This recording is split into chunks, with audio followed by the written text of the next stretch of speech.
What's good everyone? It's Steve from Snkr Tech Talk, back with another video today. And for today's video, we're going to take a look at the performance review of the New Balance two-way V2.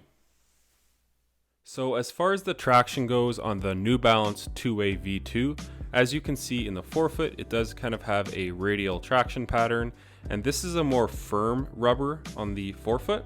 And then in the heel, it is kind of a circular portion here with all these little holes. This rubber here in the heel is a lot softer. I think this might wear down over time, especially outdoors. Again, I really had no issues with this indoors. It squeaks super loud, and I never wiped these at all while I played in these. I got about 30 hours logged in these so far, and they squeak super loud. In forward motions, lateral motions, you are covered in these. Honestly, I'm gonna have to give these a very solid 10 out of 10. Really no problems with the outsole for the traction on the New Balance two-way V2. It's actually one of the best tractions I've ever played in. I've got zero gripes with this traction pattern. The only thing I would mention, like I said, is if you're gonna play outdoors, this rubber at the heel is a lot softer, as you can see here. It does have a lot more movement. So, you know, on that cement outdoor court, this is gonna wear away rather quickly, but indoors, these will have you absolutely covered, whether it's clean or dirty. The New Balance two-way V2 has phenomenal traction. Great job, New Balance. So as far as the cushion goes in the New Balance two-way V2, you do have this fuel cell foam, which runs basically all the way around the shoe, as you can see here. As far as the cushioning goes with this setup, it's very low to the ground in the forefoot. Not a ton of impact protection, basically none at all in the forefoot. So if you do like that court feel, you will have a ton of that up front. As far as the heel goes, you do have that fuel cell that wraps around, and then this absorb dynamic response system in the heel. And it's basically an absorb gel in the heel, and it's very soft, as you can see here, very squishy. So you're gonna have a little bit of impact protection in the heel. Really nothing up front. It's not my favorite setup, but one thing I will say is the heel to toe transition in these is fantastic. It's just such a soft overall setup, and low to the ground in the forefoot. It does feel very natural. So that was nice in the two-way V2. But as far as impact protection, again, I really enjoy the nitro foam in the Puma MB1s or the Zoom Air setups in a bunch of the Nike basketball shoes. So this wasn't my favorite setup, but it was actually quite nice in the heel. Again, if you play a lot on your forefoot, these are very low to the ground. I'm just warning you now, don't expect a ton of impact protection up front.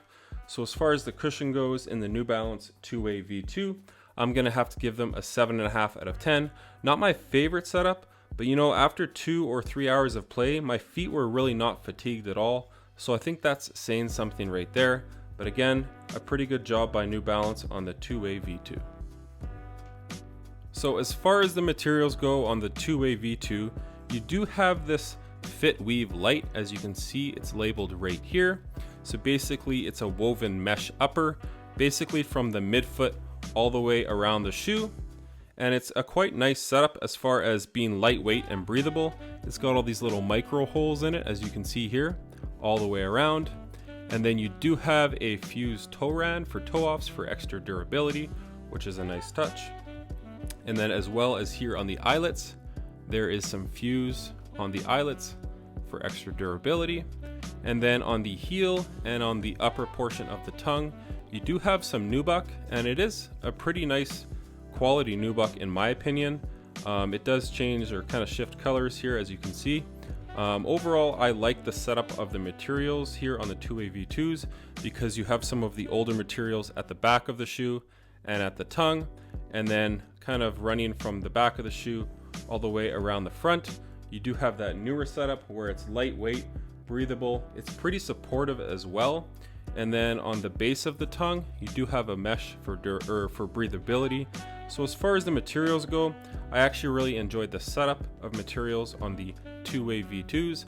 I think they did a pretty good job kind of fusing the past with the current state of materials in basketball shoes. So as far as materials go on these, I'm gonna have to give them a solid 8.5 out of 10. So as far as the weight goes for the New Balance two-way V2, They are a pretty lightweight shoe in my opinion. So a size 10.5 comes in at 13.25 ounces. So again, for a mid-top, that's a pretty lightweight shoe. I think it's one of the lighter shoes that I've played in recently. So again, I think New Balance did a great job as far as the material choice with the nubuck in the heel and some of the newer stuff up front. As far as the fit goes in the New Balance two-way V2s, I'm gonna have to say they fit true to size. My toe in the size 10.5 was right near the end of the toe box right here, basically right where I like it. I really like no movement within a shoe, and I basically like the shoe to fit like a second sock on my foot, and I really enjoyed the fit on the two-way V2s. One thing I will mention is these fuse eyelets. They did need to be adjusted about 20 or 30 minutes into play in my first 2 or 3 outings, because I found that I don't know if it loosened up or I just couldn't crank the laces down quite as tight, but once they started to heat up and get warm, I could get a better fit out of the shoe. And then after that, I didn't have an issue in any of the sessions playing in these. But again, as far as the fit goes, I would say go true to size if you're a regular to medium width foot. If you're a wide footer, I would say go up half a size for sure in these. But again, as far as the length goes, I would say the length fits true to size. In most of my Nike basketball shoes and Jordans, I'm a size 10.5, and my toe sits right near the end of them in these and in those, so it's really no different. Again, as far as the fit goes in the New Balance two-way V2, I'm gonna have to give them a very solid 9 out of 10. So as far as the support goes in the New Balance two-way V2s, you do have an internal heel counter here in the heel. It is a plastic internal heel counter, and it basically runs up the side of the shoe and then down, and you can feel it right basically at the base of the heel. And then you do have this little plastic heel clip right here as well for some extra support and rigidity within the heel of the shoe. And this does a great job with locking your heel in the back of the shoe. As long as you crank these laces down, you're going to be locked into the shoe fantastically as far as in the heel of the shoe. But as far as the lateral support, for me, this shoe just really didn't contain me that great. I did have some instances where my foot was sliding over the footbed quite a bit. I'll see if I can throw a clip up here of that. But I think that the foam was just overly soft, and then the material seems to be pretty strong, but these eyelets are stitched just basically right at the top of the upper. So I think if they had some eyelets stitched down into the footbed of the shoe, it would offer some better lateral containment, because again, I'll throw up a picture here, but my foot was sliding over the footbed, and that's not a size thing because these fit true to size for me. My toe was right at the end, and this shoe honestly fit my foot like a glove. So for me, the lateral containment wasn't the best. So I think if you're playing at a very high level, again, I think your foot can be sliding over that footbed. And then at the bottom of the shoe, you do have a really small torsion bar. It's about 2 inches long, and it sits right in the midfoot, but there's just really not a lot of torsional rigidity. As you can see here, this shoe just flexes in every which way. There's really not any support in the midfoot. So I think again, if they offered a longer shank plate in that midfoot, that would take care of that. So for me, as far as the support goes in the two-way V2, I found it to be lacking a bit. It didn't take away from all the other aspects that I loved about this shoe, and I'm actually thinking about picking another pair up down the road, as the traction is just so good that if you're playing on those dusty floors, I think this is a shoe that you're always going to have in your bag. But as far as the support goes on the New Balance two-way V2, I'm going to have to give it a 6 out of 10. So that's going to do it for today's video on the New Balance two-way V2, one of the best basketball shoes out right now in my opinion, especially as far as the traction goes. I think this is honestly one of the best traction patterns that I've ever played in. Again, the overall cushion, materials, fit, traction, it's all superb on this shoe. Like I said though, the only thing lacking on this shoe for me personally was the overall support when you're making those lateral cuts, and then as well as the torsional rigidity within the shoe. It does kind of bend in every which way, as you can see here. So if you do like a very flexible shoe, look no further. But for me personally, I like a bit more support within a shoe. And again, these retail for $130 USD and $170 here in Canada. So I do think it's a pretty good buy at retail price.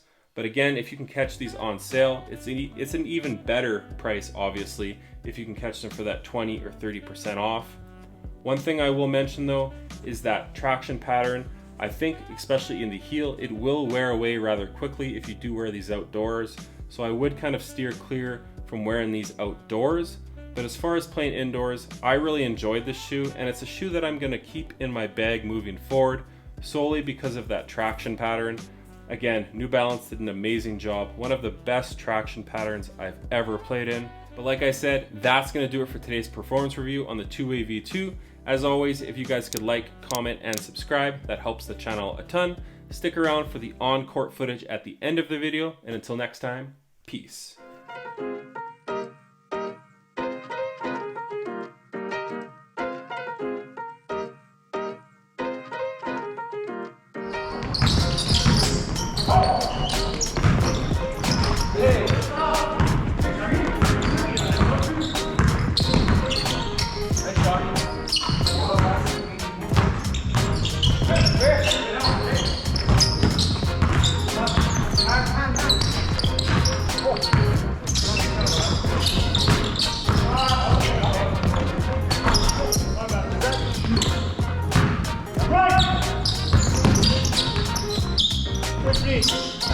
That's good.